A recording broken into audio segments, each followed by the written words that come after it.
you. Success reveals more than it changes. It shows you who was real all along. The world tells you that when you win, you change. That once you start succeeding, you become different, cocky, distant, cold. But the truth is, success doesn't change you. It exposes everything around you. It shines a light on intentions, tests the integrity of your circle, and unmasks the silent jealousy that lived quietly beside you when you were still struggling.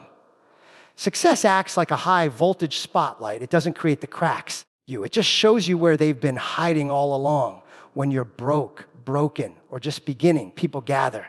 They offer support. They share your dreams. They nod with encouragement. And many are genuine, but some are not. Some people only align with you as long as you're on their level, not because they believe in your rise, but because your struggle makes them feel safe. Your uncertainty gives them control. Your doubts allow them to feel needed.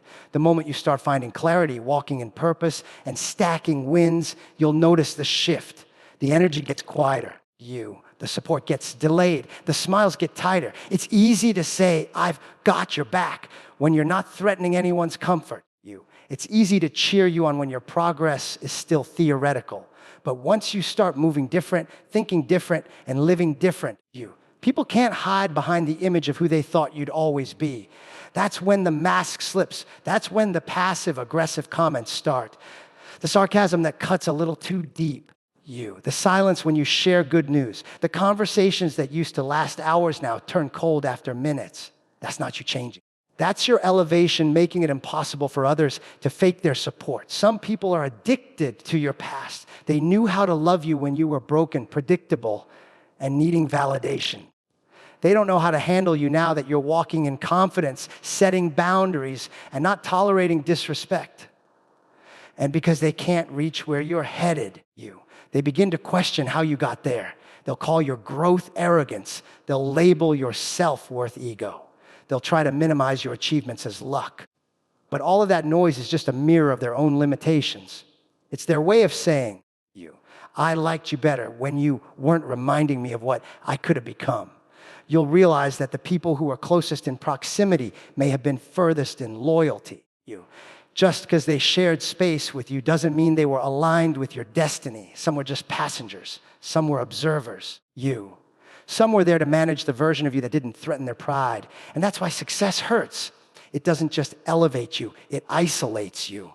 It makes you redefine relationships. It forces you to outgrow what no longer serves your future. And that process is heavy because you're not just walking into new rooms. You're leaving behind old bonds. But here's where the clarity hits hardest. The real ones never flinch. The ones who truly saw you from day one, they don't get quiet when you win. They get louder. They don't get distant. They get closer. They don't question your change. They celebrate it. They don't compete. They collaborate. These are the people who clap when no one was watching you, who spoke your name in rooms you hadn't entered yet, who never felt intimidated by your light because they had light of their own. Success doesn't make people hate you. It just removes the mask they were wearing while they tolerated your potential. It forces hidden intentions to the surface.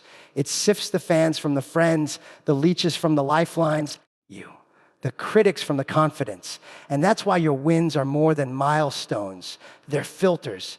They don't just show you where you're headed. They show you who's truly built to come with you. Applause can be a mask. Watch who claps and who competes. Not every cheer is genuine, and not every compliment is clean.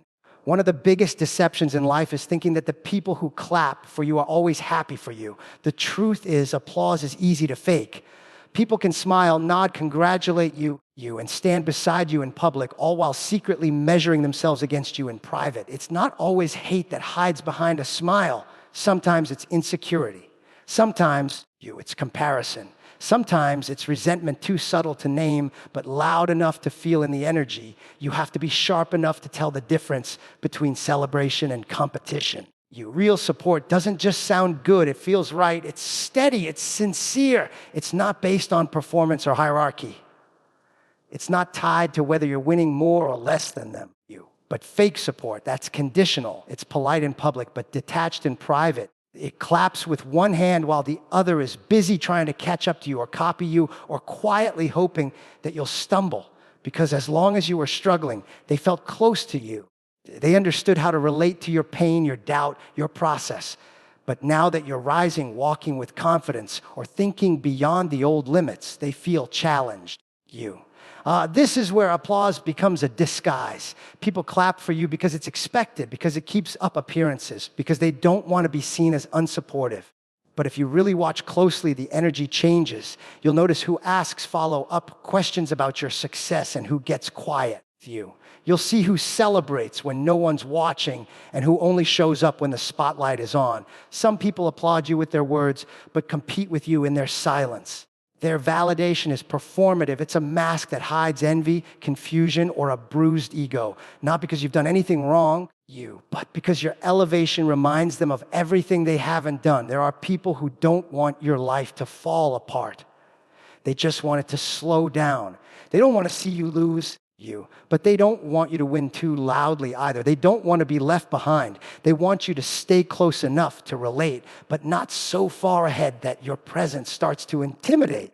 And so they clap just enough to appear supportive, but their heart's not in it. They clap to stay visible, not because they're truly proud. They mask their discomfort with encouragement, but it's shallow. You can feel the difference. Real support has depth, time, and consistency. Masked applause is hollow. It echoes, but it doesn't connect. The challenge is this, when you're on the rise, your job isn't just to climb. It's also to evaluate. You've got to watch how people move when you step into your next level. Do they cheer you with full chest or just enough to not look bitter? Do they reach out to lift you higher, or do they subtly try to bring you back to where you were? The applause is a moment, but energy never lies. Pay attention to the pauses, the patterns, the tone when they talk about you. Some people are clapping for the version of you they're still comfortable with. They don't know how to handle the one that's no longer in competition with anyone else. Insecure people often see your wins as their loss. They can't separate your success from their struggle. So instead of doing the inner work, they hide behind a round of applause, hoping you won't notice the distance growing between you. They'll say they're proud, but their energy says otherwise. They'll say, you deserve this, while their spirit says, why not me? This is why discernment is critical. You can't let applause confuse you. Just because someone claps doesn't mean they care, And just because someone competes doesn't mean they hate you. They might just be trying to keep up with the version of themselves they haven't fully owned yet. There's a silent kind of competition that happens in close circles. It's not announced. It's not aggressive. It shows up in subtle tension, in conversations that used to be effortless but now feel strained. It shows up in the way they stop showing up or the way they insert comparison into every dialogue. You'll see it when your good news starts to feel like bad news to someone who used to cheer the loudest. That's when you have to stop listening to the volume of the applause and start watching the character behind it. Because not all claps come from a place of joy. Some come from fear. Some from pride. Some from a desperate attempt to keep the mask on just a little longer. The higher you rise, the more your circle gets exposed. Success has a way of turning up the lights in a room you thought you knew well. When you're on the ground floor, surrounded by familiar faces, it's easy to believe that everyone around you is truly part of your journey. But as you climb, as you stretch toward your goals, as you start living on a different level, that circle changes, not just in size, but in nature. The people who once seemed like allies begin to reveal their true colors. Some become clearer in their loyalty, while others quietly fade or even show their teeth. Rising in life is not just about expanding your achievements, it's about expanding your awareness. When you step into your power, you inevitably challenge the comfort zones of those around you. Some people feel inspired by your ascent. They see it as a beacon, proof that growth is possible, and they push themselves to rise alongside you. But others just feel threatened. They don't just fear losing you, they fear losing their own place in the story. Their insecurity, envy, or unresolved pain can surface in subtle and sometimes not so subtle ways. The higher you go, the more you start to notice patterns you couldn't see before. Who consistently supports your vision? Who only offers compliments when it's convenient? Who disappears when you need genuine connection, but suddenly reappears when you're at a milestone? The circle you once trusted becomes a map. Some paths lead you forward, others try to pull you back. And this exposure isn't a reflection of your success or failure. It's a reflection of human nature and the dynamics of growth. It's common for people to misinterpret this exposure as change on their own part. They think, maybe I've changed. with you, or I'm getting too big for my friends. But the truth is, the people around you didn't change nearly as much as the context changed when you start operating at a new level. The conditions that shaped old relationships shift. The roles people played, mentor, peer, supporter, are tested. Some roles no longer fit, and that's not a failure, it's evolution. Your growth requires recalibration in your relationships just as much as in your mindset. As your circle gets exposed, you'll face hard choices. You might have to let go of long-standing relationships that no longer serve your progress. That doesn't mean those people were bad or malicious. It means the paths have diverged. Sometimes, loyalty means recognizing when someone's journey is meant to run parallel, not intertwined. Other times, exposure reveals more troubling dynamics. People who undermine your confidence, who mask jealousy behind, or concern, or who subtly sabotage your efforts under the guise of advice. The climb forces you to see those things clearly because your energy can't afford to be diluted. This exposure also teaches you to be intentional about who you let in as you rise. Not everyone deserves a front row seat to your transformation. Some deserve to watch from afar. The higher you climb, the more you need people who bring you clarity, not chaos. People who celebrate your wins without comparison. People who respect your boundaries. People who are willing to grow themselves rather than tether you to the past. Exposure is a filter that clears the noise so your mission can stay sharp. Most importantly, the higher you rise, the more you realize that your inner circle is your most valuable asset. It's not about quantity, it's about quality. A few genuine allies who are aligned with your vision and values are worth more than dozens of fair weather friends. Exposure helps you identify those few who are real, those who have your back not because they have to, but because they want to. They show up consistently, speak truth with love, and hold you accountable to your highest self. Rising also brings a certain kind of loneliness that's necessary for growth.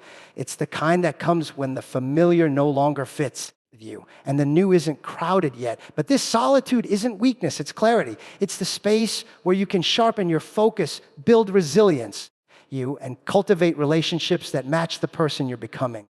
The exposure of your circle isn't just about who stays and who goes. It's about learning to fly with those who are ready to soar beside you. Some people loved you more when you were broken. It's a painful truth, but one that's critical to understand if you want to grow without losing yourself. When you're broken, vulnerable, or struggling, you're easier to hold. You fit into roles people are comfortable with, needy, dependent, or lost. That version of you creates opportunities for others to feel needed, to feel important, or to maintain control. Some people don't love you for who you really are. They love the version of you that depended on their approval, their presence, or their validation. Brokenness is familiar. It's predictable. When you're healing, growing, or claiming your power, you become less predictable. You start setting boundaries, asking for more respect, and demanding more of life. You stop tolerating toxic behaviors. And that's where the love you once received starts to shift. Some people aren't ready to love you fully because loving your growth means confronting their own discomfort. They liked you better when you needed them more because it gave them a role to play, a role they weren't willing to give up. This isn't about blaming others or playing the victim. It's about recognizing dynamics that keep you stuck. When you're broken, people can project their fears and insecurities onto you. They can shape your identity to fit their narrative of what you should be. That kind of love is conditional. It's based on your wounds, not your worth. It's about managing your pain rather than celebrating your healing. And if you don't see it, you might mistake it for loyalty or sacrifice. The problem with being loved more when you're broken is that it creates a cycle, one where you stay in pain just to keep the love coming. You might find yourself surrounded by people who resist your growth because it threatens their place in your story. They might discourage your progress subtly or overtly. They might remind you of your mistakes more than your potential. They might guilt you for outgrowing roles you once played in their lives. Loving you more in your brokenness means they're holding on to an image of you that no longer serves your future. Growth changes the dynamics of love. It demands evolution in relationships. And that can be uncomfortable for everyone involved. When you start showing up stronger, more confident, and more whole, you force others to reevaluate their role. Some will step up, match your energy, and cheer your progress. Others will shrink back, resent your transformation, or try to pull you down to maintain the status quo. This is where true love reveals itself, not in how someone supports you in your weakness, but in how they celebrate your strength. The people who loved you more when you were broken often struggle to see the new you. They might think you're different in a negative way. They might fear you won't need them anymore, or that you'll become someone they can't control or relate to. That fear causes distance. It causes tension. It causes a silent erosion of connection. And you start to feel alone even in familiar spaces. The love you once knew feels conditional and limited to a past version of yourself. You. Understanding this dynamic is liberating because it allows you to stop chasing the love that was never truly about your growth. You don't have to prove your worth to those who only loved your wounds. Real love meets you where you are, but also believes in who you're becoming. It doesn't demand you stay small or broken. It doesn't punish you for healing. It supports your evolution even when it's uncomfortable. The journey from brokenness to wholeness is messy and challenging. It's natural to mourn relationships that don't survive your transformation. But it's necessary because the love you truly deserve is the love that expands with you, that grows as you grow, and that stands firm when you rise. It's not about holding on to what was you. It's about embracing what's possible. And sometimes loving yourself means letting go of people who loved you only in pieces. Real friends elevate, fake ones regulate. It's a simple but powerful truth that separates those who truly want to see you win from those who want to keep you within limits they're comfortable with. Real friends are your cheerleaders, your supporters, your allies in the trenches. They want you to rise higher, dream bigger, and live louder. Fake friends, on the other hand, try to keep you contained. They act like they're looking out for you. But what they're really doing is controlling the narrative, regulating your growth so it doesn't outshine them or disrupt their comfort zone. Real friends elevate your mindset and energy. They celebrate your victories without envy. They hold space for your dreams and encourage you to chase them relentlessly, even when it means you'll change, evolve, and possibly leave old patterns behind. They bring out the best in you because they believe in your potential beyond your current situation. They lift you up when you're down and push you when you hesitate. Elevation is about expansion, freedom, and alignment. Real friends create environments where your growth is not just possible, but inevitable. Fake friends regulate your progress through subtle limits disguised as care. They tell you to be careful, to not get too big for your britches, to remember where you came from. On the surface, it sounds like protection, but underneath, it's a strategy to keep you small and predictable. They fear your elevation because it threatens their own sense of control or relevance. Rather than encouraging your evolution, they set invisible fences around your ambition. Fake friends monitor your moves, question your decisions, and often dismiss your aspirations as unrealistic or dangerous. They regulate your energy to match their own, not to amplify yours. This regulation often feels like criticism masked as advice. Fake friends might say things like, "Are you sure about that?" Or "Maybe you're rushing." They plant seeds of doubt and uncertainty just when you need confidence the most. They might show up inconsistently, present when you struggle, absent when you shine. Their support is conditional, dependent on how well you fit into their expectations. The real goal is not your success, but your compliance. Recognizing who elevates and who regulates requires emotional awareness and courage. It's easy to mistake regulation for concern, especially when it comes from people you care about. But genuine concern motivates you to get better. Regulation pressures you to stay the same. Real friends ask empowering questions that challenge you to think bigger. Fake friends ask limiting questions that box you in. Real friends listen and adapt to your growth. Fake friends resist change and cling to the past.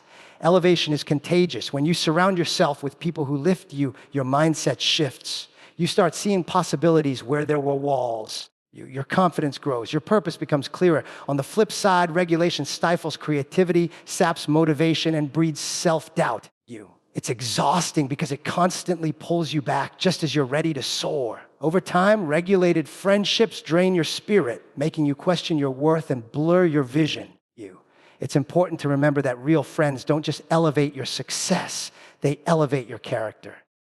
They hold you accountable, not to limit you, but to ensure you stay true to your values and your mission. They push you to be better without pushing you away. Elevation means growth with integrity.